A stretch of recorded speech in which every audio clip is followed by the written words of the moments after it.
বন্ধুরা ভাবুন তো, একজন এসপি মহিলা পুলিশ অফিসার, যিনি প্রত্যেক দিনের মতো অফিসে বসে কাজ করতেন। কিন্তু একদিন হঠাৎ সেই স্টেশনে এক অফিসার এমন কিছু বলে বসে, যা শুনে স্তব্ধ হয়ে যান ম্যাডাম নিজেই। সে বলে, আপনার সাথে আমি সেই সব কাজ করতে চাই, যা আমার বউ আমাকে করতে দেয় না, এবং আপনার সাথে একটি রাত যাপন করতে চাই। এটা শুনে এসপি ম্যাডাম হতভম্ব হয়ে যায়। কিন্তু তার কয়েক ঘণ্টা পরে এমন কিছু ঘটল, তা একেবারেই কল্পনার বাহিরে। এসপি ম্যাডাম এমন এক সিদ্ধান্ত নিলেন, যা সমাজের চোখে একেবারেই অপ্রত্যাশিত। তাহলে কি সেই রাতে এসপি ম্যাডাম সেইসব কাজ করেছিলেন, যা তার মোটেও করা উচিত ছিল না? কিন্তু সেই ভজনকর রাতের পর তার পুরো জীবনটাই বদলে গেল। কিভাবে একজন এসপি তার নিজের নিকট সহকর্মী দ্বারা এমন প্রতারিত হলেন? বন্ধুরা, মল্লিকা একটি খুব ছোট্ট গ্রাম থেকে উঠে এসেছিলেন। চোখে ছিল বড় স্বপ্ন, এবং সেই স্বপ্ন তিনি বাস্তবে পরিণত করেছিলেন। মল্লিকা এমন এক নারী ছিলেন, তিনি সবসময় ন্যায়ের জন্যই লড়তেন। তিনি কখনো কাউকে অন্যায় করেননি, বরং তিনি সবসময় দুর্বল মানুষের পাশে থেকেছেন, তাদের সাহায্য করেছেন। কিন্তু কেউ জানত না, এক রাত তার জীবনে এমনভাবেই আসবে, যা তার গোটা জীবন উজাড় করে দিবে। বন্ধুরা, একদিনের কথা, এসপি ম্যাডাম তার অফিসের কেবিনে বসে চা খাচ্ছিলেন। চা খেতে খেতে খবরে কাগজের হেডলাইন পড়ছিলেন। তখনই সেখানে এক রমেশ নামের ইন্সপেক্টর এসে উপস্থিত হয়, এবং সে এসপি ম্যাডামকে এমন এক খবর দেয়, যা শুনে এসপি ম্যাডামের পা থেকে মাটি সরে যায়। আসলে রমেশ ছিল মহিলা তিহার জেলের একজন রান্নাবান্নার দায়িত্বে থাকা পুলিশ। সে এসে ম্যাডামকে বলল, ম্যাডাম, আমাদের জেলে কিছুই ঠিকঠাক নেই গু। তখন এসপি ম্যাডাম বললেন, রমেশ, তুমি ঠিক কি বলতে চাও? একটু খোলাসা করে বল, কি ঠিক হচ্ছে না? তখন রমেশ বলল, ম্যাডাম, আমাদের মহিলা তিহার জেলের নারীরা আর নিরাপদ নয়। তাদের শোষণ করা হচ্ছে, তাদের সুযোগ নেওয়া হচ্ছে গি। তখন এসপি ম্যাডাম বলেন, রমেশ, এটা তুমি কি বলছ? তুমি হুঁশে আছো তো? বুঝে বলছ তো তুমি কি বলছ? রমেশ তখন বলল, হ্যাঁ ম্যাডাম, আমি জানি আমি কি বলছি, এই কথাগুলো একদম সত্যি গু। তখন এসপি ম্যাডাম বললেন, বলো রমেশ, কারা এসব করছে? কারা মহিলাদের শোষণ করছে, তাদের সঙ্গে খারাপ ব্যবহার করছে? তখন রমেশ বলল, ম্যাডাম, সেই পুলিশরা যারা দিনে ডিউটি করে পুরো জেলের দায়িত্ব নেয়, তারাই রাতের বেলা সেই মহিলা কয়েদিদের সঙ্গে খারাপ আচরণ করে কি। এসপি ম্যাডাম তখন বললেন, রমেশ, তুমি জানো তো তুমি কত বড় একটি অভিযোগ আনছ? তোমার কাছে কোনো প্রমাণ আছে? তখন রমেশ বলল, না ম্যাডাম, কিন্তু আমি নিজেই এসব আমার চোখে দেখেছি। আপনি আমার কথায় বিশ্বাস করুন। আমি যদি পুলিশদের কিছু বলতাম, তাহলে হয়তো ওরাও আমার সঙ্গে সে একই ব্যবহার করত, যা তারা ওই মহিলা কয়েদিদের সঙ্গেই করছে। তাই আমার মধ্যে সাহস ছিল না তাদের বিরুদ্ধে কিছু বলার। এই জন্যই ম্যাডাম আমি এসব কথা এসে আপনাকে বলছি গু। এই কথা শুনে এসপি ম্যাডাম রাগে ফেটে পড়লেন। কারণ এসপি ম্যাডাম কখনোই সহ্য করতে পারতেন না যে কোনো মহিলার সঙ্গে অন্যায় করা হোক।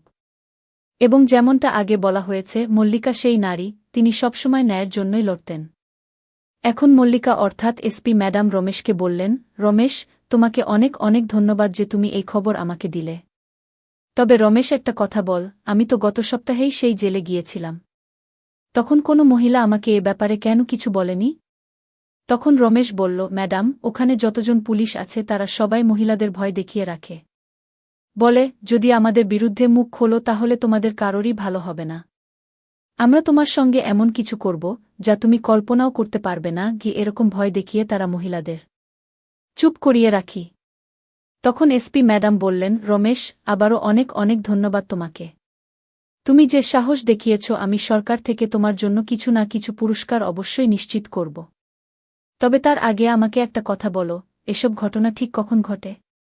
তখন রমেশ বলল, ম্যাডাম, যখন সমস্ত পুলিশ সারাদিনে ডিউটি করে ক্লান্ত হয়ে পড়ে, তখন রাতের বেলা তারা সেই মহিলার কেবিনের দিকে যায়, যেখানে সকল মহিলা কয়েদি সাজা ভোগ করছে গু। তখন এসপি ম্যাডাম বললেন, কোনো ব্যাপার না রমেশ, তুমি যাও। আর আমাকে প্রতিদিন খবর জানাতে থাকবে। আমি আজ সন্ধ্যায় সে জেল পরিদর্শন করতে যাচ্ছি। এখন মল্লিকার মনে একটাই প্রশ্ন ঘুরপাক খাচ্ছিল, কেন সবসময় মহিলাদের সঙ্গেই এমনটা হয়? কেন তাদেরকেই বারবার মাথা নত করতে হয়? বন্ধুরা, বলা হয় একজন মহিলার জীবন খুবই কঠিন। যদি কোনো মহিলা ভুল করে তাহলে গোটা সমাজ তার বিরুদ্ধে দাঁড়িয়ে যায়। কেউ পাশে দাঁড়ায় না। কিন্তু সেই মহিলাও তো একজন মানুষ। তাকেও কারো সহায়তা দরকার হয় এবং একজন মহিলাই পারে আরেকজন মহিলার যন্ত্রণা বুঝতে। এসপি ম্যাডামও সেই মহিলাদের কষ্ট বুঝতেন, তাই তিনি নিয়মিত তাদের সঙ্গে দেখা করতেন, কথা বলতেন। বন্ধুরা, সেই একই দিন সন্ধ্যাবেলা এসপি ম্যাডাম জেল পরিদর্শনে যান। যখন তিনি সবকিছুই দেখেন তখন বাহিরে থেকে সব ঠিকঠাক মনে হচ্ছিল, কিন্তু মাঝরাতে সেই জেলের ভেতর কি ঘটছে তা একমাত্র সেখানকার মহিলা কয়েদিরাই জানে। এরপর এসপি ম্যাডাম সবাইকে জিজ্ঞাসাবাদ শুরু করেন, কিন্তু কোনো কয়েদি সাহস হচ্ছিল না যে এসপি ম্যাডামকে একটা ইশারা করেও বা কিছু জানানোর চেষ্টা করে। তখন এসপি ম্যাডাম বুঝে গিয়েছিলেন এরা কেউ মুখ খুলবে না এত সহজে। বন্ধুরা, পরের দিন এসপি ম্যাডাম আবার নিজের কেবিনে বসে ভাবতে লাগলেন এই পুরো কেলেঙ্কারিটা ফাঁস করবেন কিভাবে। কিভাবে সেই পুলিশদের সামনে আনবেন যারা মহিলাদের শোষণ করে, তাদের সঙ্গে খারাপ আচরণ করে, তাদের সুযোগ নিচ্ছে। তখন এসপি ম্যাডাম বললেন, যদি আমাকে এটা ফাঁস করতেই হয় তাহলে আমাকে আজ রাতেই কয়েদির ছদ্মবেশে জেলে ঢুকতে হবে। এবং বন্ধুরা, সেই রাত এসেই গিয়েছিল, সেই ভয়ঙ্কর রাত, যে রাত এসপি ম্যাডামের জীবন উজাড় করে দিয়েছিল। কিন্তু কিভাবে এসপি ম্যাডাম সে পরিস্থিতির সঙ্গে লড়াই করলেন এবং জিতলেন তা আমি আপনাদেরকে এই ভিডিওর পরের অংশেই বলব। বন্ধুরা, দিনটি ছিল বৃহস্পতিবার, রাত 2টা বাজেছিল। কিছু পুলিশকর্মী ডিউটিতে ঘুমিয়ে পড়েছিল, কিছু পাহারাদারের দায়িত্বে ছিল, আর কিছু পুলিশকর্মী মহিলাদের সঙ্গে মজা করছিল এবং তাদের সুযোগ নিচ্ছিল। এসপি ম্যাডাম তখন কয়েদিদের পোশাক পরে তিহার মহিলা জেলে ঢুকে গেলেন, কিন্তু তিনি জানতেন না তিনি জীবিত অবস্থায় আবার বেরোতে পারবেন কিনা। কারণ বলা হয় জেল এমন এক জায়গা যেখানে খুন করলেও মাফ হয়ে যায়। যদি কোনো কয়েদি আরেক কয়েদিকে খুন করে সেটাও মাফ, যদি কোনো পুলিশকর্মী কোনো কয়েদিকে মারে তাও মাফ। বন্ধুরা, রাত 3টা বাজে। কয়েদির পোশাক পরে মল্লিকা প্রথমে সেই জেলের ভেতর ঢোকেন এবং সেই জায়গায় যান যেখানে মহিলারা তাদের কেবিনে বন্দী ছিল। সেই কেবিনের বাহিরে কিছু পুলিশকর্মী বসেছিল, কেউ মহিলাদের দিয়ে নাচ করাচ্ছিল, কেউ তাদের দিয়ে পাটি পাচ্ছিল, আবার কেউ কেউ মহিলাদের সঙ্গে খারাপ আচরণ করছিল। যখন এসপি ম্যাডাম এসব দেখলেন তখন তার পা থেকে যেন মাটি সরে গেল।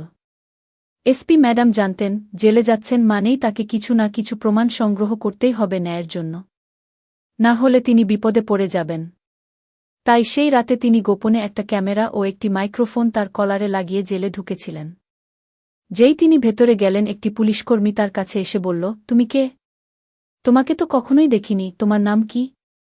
তখন এসপি ম্যাডাম বললেন, সাহেব, আমি আজই এসেছি, সকালে আমাকে এখানে আনা হয়েছে গিয়ে। তখন আরেক পুলিশকর্মী বলল, তুমি কি অপরাধ করেছ? এসপি ম্যাডাম বললেন, সাহেব, আমার বিরুদ্ধে চুরির অভিযোগ উঠেছে কিন্তু আমি কিছুই করিনি গ। এ কথা বলেই পাশে থাকা 2-3 জন পুলিশ সদস্য সবাই এমনটাই বলে, আমি কিছুই করিনি গি। তোমার নাম কি? তখন এসপি ম্যাডাম তার নাম বললেন, রক্ষিণী গ। নামটা একটু অদ্ভুত ছিল, তাই সেখানে থাকা সব পুলিশ সদস্যরাই এই নাম শুনে জোরে জোরে হেসে উঠল এবং তাকে নিয়ে ঠাট্টা করতে লাগল। বলল, এটা আবার কেমন নাম? চলো আমার পার্টি পেদে, আজ খুব ব্যথা করছে গিউ। তখন এসপি ম্যাডাম বললেন, সাহেব, আমি এখানে শুধুই আমার সাজা কাটতে এসেছি, আর এখনও প্রমাণ হয়নি যে এই কর্মকাণ্ডটা আমি করেছি। আমি কেন আপনার পা টিপে দিব? তখন 2 জন ইন্সপেক্টর বলল, এই বেশি প্রশ্ন করো না, সাহস দেখে লাভ নেই, চুপচাপ যা বলা হচ্ছে করো, না হলে এখন কেবিনে নিয়ে যাব, সেখান থেকে আর বের হতেই পারবে না আগে। এসপি ম্যাডাম তখন বললেন, যাই হোক, আমি এখানে পুলিশদের পা টিপে দিতে আসিনি, আমি এখানে এসেছি আমার সাজা কাটাতে।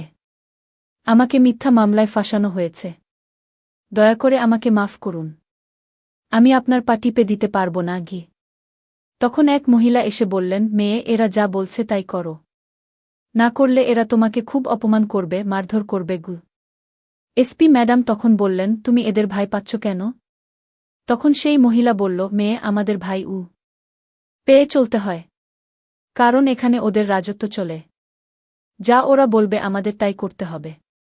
তখন ম্যাডাম বললেন, তাহলে আজ পর্যন্ত তোমরা ওদের বিরুদ্ধে আওয়াজ তুলোনি কেন? ঠিক তখনই এক ইন্সপেক্টর এসে এসপি ম্যাডামের হাত ধরে ফেল এবং বলল, চলো, অনেক বেশি প্রশ্ন করিস, এখন এমন জায়গায় নিয়ে যেখান থেকে তুই আর ফিরতে পারবি না আগে। তখন এসপি ম্যাডাম বুঝে গেলেন যদি এই গোটা কাণ্ড ফাঁস করতেই হয় তবে এই ইন্সপেক্টরের সঙ্গেই যেতেই হবে। এরপর দুই ইন্সপেক্টর এসপি ম্যাডামকে একটি কেবিনে নিয়ে গেল। সেই কেবিনের আশেপাশে কেউ ছিল না, যেখানে শুধু মল্লিকা মানে এসপি ম্যাডাম এবং সেই দুই ইন্সপেক্টর ছিল। এক ইন্সপেক্টর বলতে লাগল, বলো তোমার নাম কি? আর এখানে এসে এত প্রশ্ন করছো কেন? খুব বেশি সাহস দেখাচ্ছ মনে হচ্ছে গি। তখন এক ইন্সপেক্টর আরেক ইন্সপেক্টরকে বলল, এই মেয়েগুলো আজকাল নিজেদের কি ভাবছে না ভাবছে। জানেই না আমরা পুলিশরা যেমন ভালো বন্ধু হতে পারি তেমনি ভয়ঙ্কর শত্রু হতে পারি। তখন এসপি ম্যাডাম বললেন, সাহেব আপনারা দুজন আমাকে এখানে কেন এনেছেন? আমি এমন কি ভুল কথা বলেছি? তখন সেই দুই ইন্সপেক্টর বলল, চুপচাপ এখানে বসে থাকো। এখনও রাত অর্ধেকও হয়নি, আর 1 ঘন্টার মধ্যে আমাদের সাহেব এসে যাবেন। তখন উনারাই তোমার সব গরম ঠান্ডা করে দিবেন গু। ঠিক তখনই এসপি ম্যাডামের মাথায় বুদ্ধি এলো এবং তিনি সেই দুই ইন্সপেক্টরকে নিজের আসল পরিচয় জানিয়ে দিলেন। কিন্তু কেন জানালেন? এর পেছনেও একটি কারণ আছে, সেটি আমি আপনাকে বলবো। এই দুই ইন্সপেক্টর যাদের নাম ছিল, তাদের পোস্টিং মাত্র 1 মাস আগেই হয়েছিল, আর তারা তাদের চাকুরিকে খুবই ভালোবাসত। কিন্তু সিস্টেমের চাপে পড়ে তারা এমন কাজ করতে বাধ্য হয়েছে। আসলে এই সিস্টেমই তাদের এমন করে তুলেছে। যখন সেই জেলের কেবিনে শুধু দুই ইন্সপেক্টর আর এসপি ম্যাডাম ছিল, তখন এসপি ম্যাডাম বললেন, তোমাদের নাম কি? তখন একজন ইন্সপেক্টর নিজের নাম বলল, কুনাল আর অন্যজন বলল, অভিষেক। তখন এসপি ম্যাডাম বললেন, তোমরা কি জানো আমি কে? তখন তারা দুজনই বলল, আমরা জানি না তুই কে, কিন্তু তুই একটু বেশি কথা বলিস। এখন আমাদের সাহেব এসে তোমার সব হম্বিধম্বি বন্ধ করে দিবে গু। তখন এসপি ম্যাডাম বললেন, আমি দিল্লির এক থানার এসপি, আর আমি এটা তোমাদের এই কারণেই বলছি, কারণ এখান থেকে তোমাদের আমার সঙ্গে থাকতে হবে। কিন্তু সেই দুই ইন্সপেক্টর এসপি ম্যাডামের কথাই বিশ্বাস করল না, বরং তারা উপহাস করতে লাগল। বলল, বাহ, তুই যদি এসপি হও তাহলে আমরা প্রধানমন্ত্রী গো। আর এভাবেই তারা এসপি ম্যাডামের সঙ্গে ঠাট্টা করতে লাগল। তখন এসপি ম্যাডাম রেগে গিয়ে বললেন, তোমরা ভুলে যাচ্ছ যে কার সঙ্গে দুর্ব্যবহার করছ। যদি এখনই আমার সঙ্গে না চলো তাহলে চিরদিনের জন্য তোমাদের চাকরি চলে যাবে, বরং জেলেই জীবন কাটাতে হবে গু। তখনই সেই দুই পুলিশ সদস্য ভয় পেয়ে গেল, কারণ এসপি ম্যাডাম দারুণ আত্মবিশ্বাসের সঙ্গে কথাগুলো বলছিলেন। এরপর এসপি ম্যাডাম নিজের পকেট থেকে একটি পরিচয়পত্র বের করলেন এবং সেটা যখন সেই দুই ইন্সপেক্টরকে দেখালেন, তখন তারা দুজনেই দাঁড়িয়ে দাঁড়িয়ে কাঁপাতে লাগল এবং এসপি ম্যাডামের পায়ে পড়ে বলল, ম্যাডাম আমাদের মাফ করে দিন। আমরা আপনাকে চিনতে পারিনি, আমাদের খুব বড় ভুল হয়ে গেছে গি। তখন এসপি ম্যাডাম বললেন, আমি একটা শর্তেই তোমাদের ক্ষমা করব, যদি তোমরা আমার সাহায্য করো গু। তখন সেই দুই ইন্সপেক্টর বলল, হ্যাঁ ম্যাডাম, আপনি যা বলবেন আমরা তাই করব। আমরা সাহায্য করতে প্রস্তুত গু। তখন এসপি ম্যাডাম বললেন, তোমরা আমাকে বলো প্রতিদিন প্রতি রাতে এই জেলে মহিলা কয়েদিদের সঙ্গে কি কি হচ্ছে।